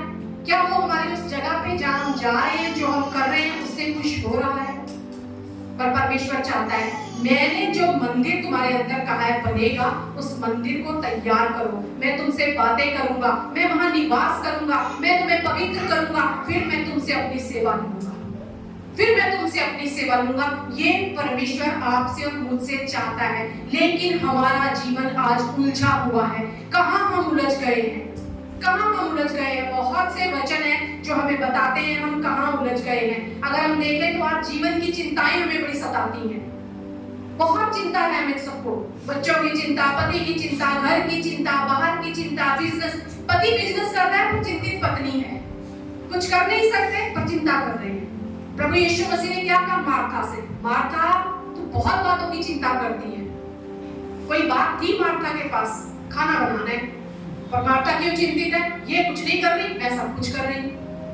ये भी हमारी चिंता है। यहाँ परमेश्वर कह रहा है ये चिंता जो है ना फिजूल की चिंता है। क्या हम चिंता करके अपना एक भी दिन बढ़ा या घटा सकते हैं? कभी नहीं। परमेश्वर कहता है अपनी सारी चिंता मुझे दे दो। फिर हम क्यों उलझते हैं? कई बार हम अपने जीवन में सिर्फ फिजूल की बातों में उलझे रहते हैं जिसका कोई फल नहीं है, जिससे कोई सोल्यूशन भी नहीं है। हम चिंता करके भी कुछ नहीं कर सकते, फिर भी हम चिंता कर रहे हैं, फिर भी हम चिंता कर रहे हैं। परमेश्वर कहता है कि मार्था तू क्यों चिंता करती है? मरियम ने उत्तम भाग चुन लिया है। अगर हम उत्तम भाग चुन लेंगे ना, हमारी सारी चिंता हम खुद को खुद उस खुदा के पैरों में डालने सीख जाएंगे। आज हर एक से, खास तौर से मैं सारी बहनों से कहना चाहती हूँ, फिजूल की चिंता छोड़ दो। मैं भी बहुत चिंता करती थी। मुझे लगता था सारा काम मेरे ही सिर पे है, मुझे ही बच्चे देखने हैं, मुझे ही सबके टिफिन बनाने हैं, मुझे ही स्कूल भेजना है, मुझे। अब जब मैंने छोड़ दिया ना, टिफिन बनाना नहीं छोड़ा, बनाती हूँ, जब मतलब टेंशन लेना छोड़ दिया। नहीं तो मैं एक दिन टिफिन दिया, दूसरे दिन की चिंता की कल क्या दूंगी इनको, अरे कल आएगा तब बनाऊंगी। स्कूल से आ गए हैं, अभी स्कूल से आ गए, ये यहाँ रखो, ये वहाँ रखो, ऐसा करो वैसा करो, सारा दिन इसी में अपना टाइम खराब करते। अब जो जहाँ पड़ा है पड़े रहो। एक दिन पड़ा रहेगा, अगर दूसरे दिन खुद ही बोलते हैं मम्मी ये चीज यहीं पड़ी है कल से, तो बेटा उठा के सही जगह पे रखो, तुम भी रखना सीखोगे। ये बहुत जरूरी है। सब कुछ हम ही लेकर नहीं चल सकते, हम ही सारा कुछ अपने ऊपर लेकर नहीं चल सकते। जब हम परमेश्वर के चरणों में बैठेंगे ना, जब हम सीखेंगे तो परमेश्वर उन चीजों को कैसे हैंडल करना है वो भी हमें सिखाएगा। तब वो भी हमें सिखाएगा कि कैसे तुम्हें इन्हें हैंडल करना है। अगर हम लूका की पुस्तक मरकुस में देखते हैं, मरकुस 4:19 में देखें, वहां दृष्टांत है बीज बोने वाले का। और बीज बोने वाला क्या कह रहा है? क्यों बीज नहीं उगा, झाड़ियों ने उसे दबा दिया। और 19 में क्या लिखा है? 4:19 में संसार की चिंता और धन का धोखा और अन्य वस्तुओं का लोभ उनमें समाकर वचन को दबा देता है और वह निष्फल रह जाता है। संसार की चिंता, धन का धोखा, अन्य वस्तुओं का लोभ क्या करता है? वचन को दबा देता है। सिर्फ दबाता नहीं है, वह निष्फल रह जाता है, मतलब फल ही नहीं आएगा। संसार की चिंता तो हमने देखा, जो ये सारी बातें मेरे ही ऊपर है सारी। धन का लोभ क्या है? यहाँ धन का धोखा। धन धोखा कैसे दे सकता है? पता है धन हमें कैसे धोखा देता है? धन कहता है मैं ही तेरी सिक्योरिटी हूँ, अगर मैं नहीं हूं ना तुझे कोई नहीं पूछेगा, अगर मैं नहीं हूं ना बीमारी आएगी तो क्या करेगा, अगर मैं नहीं हूं ना तो कहां से खाएगा, क्या करेगा, तेरा फ्यूचर क्या होगा, पैसे नहीं है बच्चों की एजुकेशन कैसे होगी, पैसे नहीं है अरे कल कुछ हो गया तो। वो धन जो है ना हमें धोखा देता है कि हम उसके ऊपर भरोसा रखने लगते हैं, यही मेरा सब कुछ है, पैसा है तो सब कुछ है, पैसा नहीं तो कुछ नहीं। कई बार हम ये बोलते भी हैं अरे पैसा है तो सब पूछते हैं, पैसा नहीं है तो कोई नहीं पूछता। ये लाइन हम सब बोलते भी हैं, सुनते भी हैं। ये धन जो है ना ऐसा धोखा देता है, हमारा भरोसा उस परमेश्वर से हटाकर उस धन पर लगा देता है। मैं ही तुम्हारा सब कुछ हूँ, अगर मैं हूँ तो तुम हो, अगर मैं नहीं हूँ तो तुम कुछ नहीं हो। ये धन का धोखा है। जब मैं कल इस वचन को तैयार कर रही थी मैंने कहा प्रभु धन कैसे धोखा देगा? अरे धन होना तो अच्छी बात है, परमेश्वर भी कहता है भरपूरी में जीवन जियो। और ये धन जो है ना जब हम इसके पीछे भागने लगते हैं, हम अपनी जरूरत इसे बना देते हैं, हम कहते हैं यही मेरी आशीष है, ये है तो मैं हूँ, अगर धन नहीं तो मैं भी नहीं, कोई मुझे पूछेगा नहीं, कोई मेरी इज्जत नहीं करेगा, अरे कैसे भविष्य चलेगा, मेरा तो खराब है मेरे बच्चों का भी खराब हो जाएगा। हम अपना भरोसा परमेश्वर से हटाकर धन पर लगाते हैं, तब ये धन जो है ना ये हमें धोखा देता है। और अन्य वस्तुओं का लोभ, अन्य वस्तुएं कौन सी? उसके पास जो है ना मुझे वही चाहिए, हमें जरूरत हो या ना हो। कई बार हम फिजूल की चीजें अपने घर में इकट्ठी कर लेते हैं क्योंकि हमें दूसरे की अच्छी लगी है, हमारी इच्छा होने लगती है, हमारी चाहत होने लगती है, मुझे वो चाहिए, मुझे वो ही चाहिए। बस हर तरफ हमें दूसरे की चीज देखी, जैसा वो कर रहा है मुझे भी करना है। सेवकाई में भी आज हम देखते हैं, परमेश्वर की सेवा में भी हम ये देखते हैं, कॉलिंग है या नहीं है हम ये भूल जाते हैं। अरे उस चर्च में ऐसा हो रहा है ना हम भी ऐसा ही करेंगे। हम दौड़ लगाते हैं, अन्य वस्तुओं के पीछे भागने लगते हैं। हमारी क्या बुलाहट है, हमारे लिए क्या योजना है, हम वो भूल जाते हैं और हम भागने लगते हैं। कहाँ? हम उसमें दौड़ रहे हैं क्योंकि हमें वो चाहिए। जबकि परमेश्वर का वचन क्या कह रहा है, ये जो झाड़ियां हैं ना, इन्हें उगाने की जरूरत नहीं होती। कभी किसी ने अपने घर में झाड़ियां उगाई हैं? नहीं, हम तो बीज बोते हैं ताकि अच्छी फसल आए। झाड़ियां खुद ब खुद उग जाती हैं। अगर हम उन झाड़ियों को उखाड़ कर निकालेंगे नहीं ना, वो हमारी फसल का सारा पोषण खा जाएंगी और क्या करेंगी, हमें निष्फल कर देंगी। हम फल नहीं ला सकेंगे। क्यों? क्योंकि जो फल आता, जो पोषण हमें मिल रहा है, वो तो झाड़ियां खा रही हैं। इसलिए जरूरी है इन झाड़ियों को उखाड़ो अपने जीवन से, इन चिंताओं को उखाड़ो अपने जीवन से। अगर परमेश्वर पर भरोसा है तो परमेश्वर का वचन कहता है, धर्मी को मैंने कभी भी मांगते हुए नहीं देखा, हाथ पसारते हुए नहीं देखा। वो कहता है कि जवान सिंह को घटी हो सकती है, पर यहोवा के खोजियों को किसी बात की घटी ना होगी। अपना भरोसा उस पर टिकाएं। धन आपको धोखा ना दे। लोग भी धोखा देते हैं, धन भी धोखा दे रहे हैं। क्यों हम हर एक से धोखा खाएं? अन्य वस्तुओं का लोभ, जो मेरा है वो मेरे लिए काफी है। परमेश्वर, मैं उसमें संतुष्ट हूं, मैं बाकी चीजों के पीछे नहीं भागूंगा। अगर हम इसमें लेकर चलते हैं, हम कभी अपने आप को उलझाएंगे नहीं, कभी हम उसमें उलझेंगे नहीं। पर जब ये जो मंदिर है ना, परमेश्वर ने हमें बोला है परमेश्वर का तुम मंदिर हो। क्या परमेश्वर के वचन में लिखा है, जब यीशु मसीह परमेश्वर के भवन में गया तो उसने क्या कहा वहां देखकर, तुमने तो इसे डाकुओं की खो बना दिया है, बिजनेस कर रहे हो यहाँ पर। और उसने सारे पीढ़ियां चौके पलट दिए, उस मंदिर की सफाई करने को कहा। परमेश्वर चाहता है आज हम इस मंदिर की सफाई करें। जितने ऐसे काम है जो डाकुओं की खो बना रहे हैं इस परमेश्वर के भवन को, आज अपने जीवन से निकाल कर बाहर फेंके। कहीं उलझे ना, अपने जीवन में फल को लेकर आए, ताकि परमेश्वर हमारे अंदर निवास करे, हमसे बात करे, हमें पवित्र करे और अपने लिए उपयोग करे। वो चाहता है ये करना खुदा, यही उसकी मर्जी है। कहां हम और उलझ जाते हैं अपने पास्ट में, उसने मेरे साथ ऐसा किया था।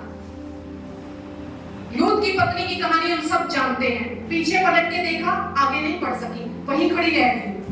अगर आप पीछे देखेंगे, आप आगे नहीं चल सकते। पीछे देखते हुए आगे गाड़ी कौन चला सकता है? कोई नहीं। अगर वो चलाए तो न्यूज में आ जाएगा, देखो कैसे पीछे देखता है और गाड़ी आगे चलाता है। कोई नहीं चला सकता। परमेश्वर क्या कहता है हमें, इसका सबसे बड़ा उदाहरण अगर कोई देता है तो वो पौलुस देता है। पौलुस क्या बोलता है फिलिपियों 3:13 में, वो कहता है केवल एक बात, एक काम करता हूं मैं, केवल एक काम करता हूं।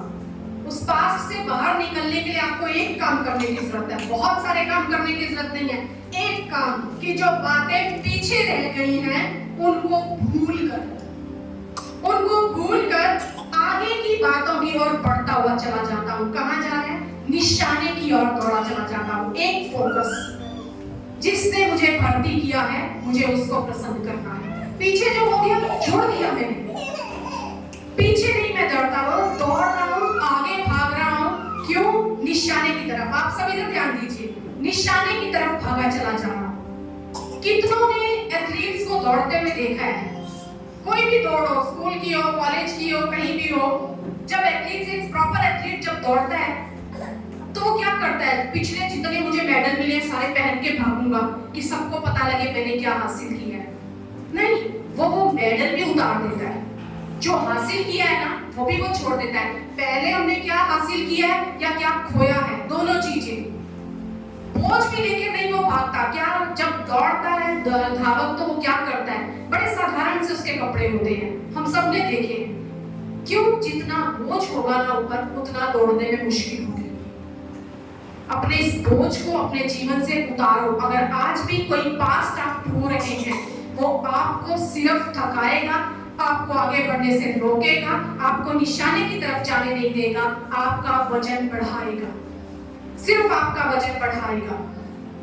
परमेश्वर कहता है कुछ हासिल किया है ना, उसे भी उतार दो। वो मेडल्स भी पहन के नहीं एथलीट भागता कि मैं तो पहले मैंने इतने मेडल जीते हैं। नहीं, अपनी शाबाशियां भी छोड़कर भागो और अपना बोझ भी उतार कर भागो। परमेश्वर का वचन कह रहा है बस एक काम कर लो, एक काम करो। जब भी आपको पास्ट याद आए ना, एक काम करो। परमेश्वर ने मुझसे कहा भूल जाओ, सारी पुरानी बातें भूल गई हैं, अब मैं नई सृष्टि हूं, अब मैं दौड़ रहा हूं। कहां दौड़ना है मुझे? आगे दौड़ना है, निशाने की तरफ दौड़ना है। सारी उलझाने वाली और सारी रोकने वाली वस्तुओं को छोड़कर मैं कहां भागा जा रहा हूं? अपने कर्ता की तरफ देखता हूं, अपने कर्ता को देखते हुए मैं भागता जा रहा हूँ। आज परमेश्वर चाहता है उलझाओ मत अपने जीवन को, पाप को उतार दो। पता है क्यों उलझते जाते हैं? आज भी ना जब धोखा हमारे जीवन में आता है ना, एक बात हमारे अंदर आती है, वही बात जो इब्लिस ने ना हवा से कही थी, तुम नहीं मरोगे, कुछ नहीं होगा, तुम नहीं मरोगे। जब भी हम कोई गलती करते हैं, हमें अंदर अगर लगे भी ना ये गलत है, तो उसमें पर हमें अपने आप से हमारा मन भी बोलने लगता है नहीं नहीं कुछ नहीं होगा, तुम नहीं मरोगे। ये जो आज भी हमारे अंदर बात है ना, कुछ नहीं होगा, तुम नहीं मरोगे, तभी हम सारे ऐसे काम करते जाते हैं, तभी हम उलझाते जाते हैं अपने आप को उन बंधनों में, उलझ जाते हैं। शिमशोन जब दलीला के पास गया ना, तो वहां पे लिखा हुआ है न्यायों 16:16 में, आप घर जाके पढ़ सकते हैं। दलीला बार बार उसको पूछ पूछ के उसके नाक में दम कर देती थी बातों को। बता तेरा भेद क्या है, बता तेरा भेद क्या है, बता तेरे इस महाबल का भेद क्या है। वहां लिखा है वो उसे कहते तेरे महाबल का भेद क्या है। महाबल, साधारण बल नहीं, महाबल का। और क्या करती थी? बोल बोल के उसके नाक में दम कर दिया उसने।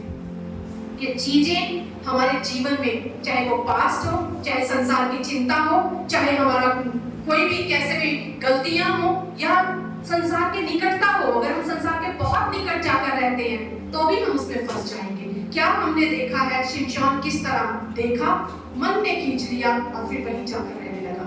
रूत ने भी यही काम किया, उसे देखा, उसे पसंद आई वो जगह, उसके पास गया, फिर उसके बीच में चला गया। शाऊल ने क्या किया? वहां देखा दाऊद के लिए इतना गुणगान हो रहा है, वो जलन उसके अंदर घर कर गई, उसके दिल में ऐसी बैठ गई, उसके मन में ऐसी बैठ गई, सारा जीवन वो दाऊद के पीछे भागता रहा।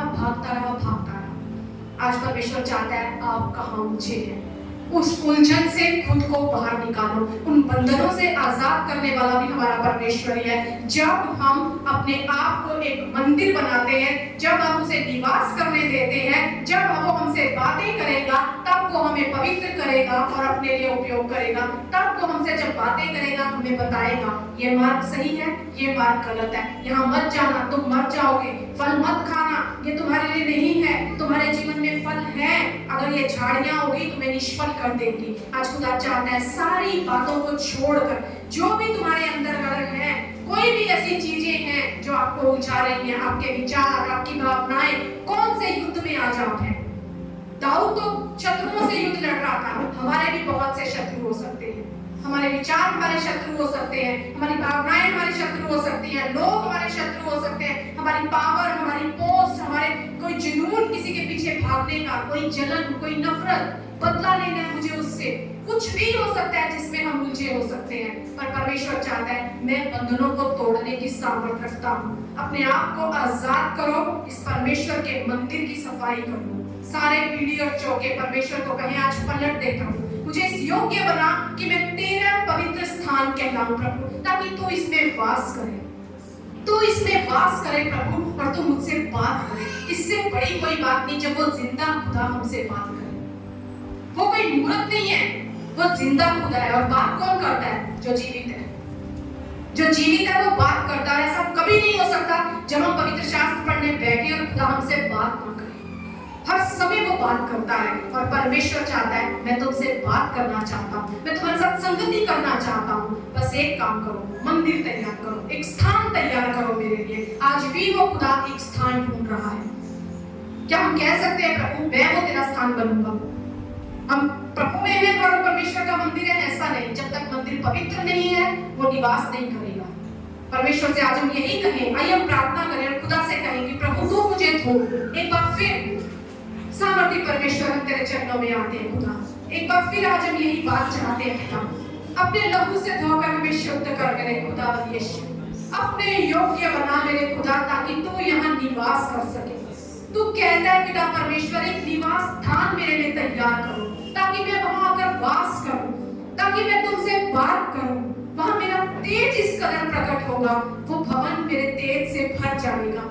होने दे पिता, हम अपने आप को आज तेरे चरणों में रखकर तेरी इस पवित्रता को मांगते हैं खुदा, ताकि ये मंदिर डाकुओं की खो नहीं प्रभु, पर तेरे प्रार्थना का घर कहलाए प्रभु, तेरे तेरा निवास स्थान कहलाए प्रभु यीशु, तेरा दुआ का घर कहलाए प्रभु यीशु, जहाँ तू हमसे बात करे प्रभु यीशु, जहाँ तू हमसे कार्य करवाए प्रभु यीशु, हमें इस्तेमाल करे खुदावंद यीशु। आज सारी पुरानी बातों को छोड़कर, सारे संसार की चिंताओं को छोड़कर, सारे पाप और अधर्म को छोड़कर खुदा हम तेरी और अपनी नजर टिकाते हैं पिता, और एक ही बात कहते हैं प्रभु, हम तुझे देखें प्रभु यीशु, और अपने हृदय का स्वामी तुझे बना लेते हैं प्रभु यीशु। तू आ और इसमें वास कर प्रभु, और हम तुझ में वास करना चाहते हैं प्रभु। हम में तेरी महिमा हो पिता, हमसे तेरी महिमा हो खुदावंद यीशु, यही हम चाहते हैं मेरे प्रभु यीशु। धन्यवाद देते हैं खुदा, एक बार फिर आज आपने हमसे बात की पिता परमेश्वर, कि हम तेरे योग्य बनने पाए प्रभु, ताकि तू हमारा इस्तेमाल कर सके मेरे खुदावंद यीशु।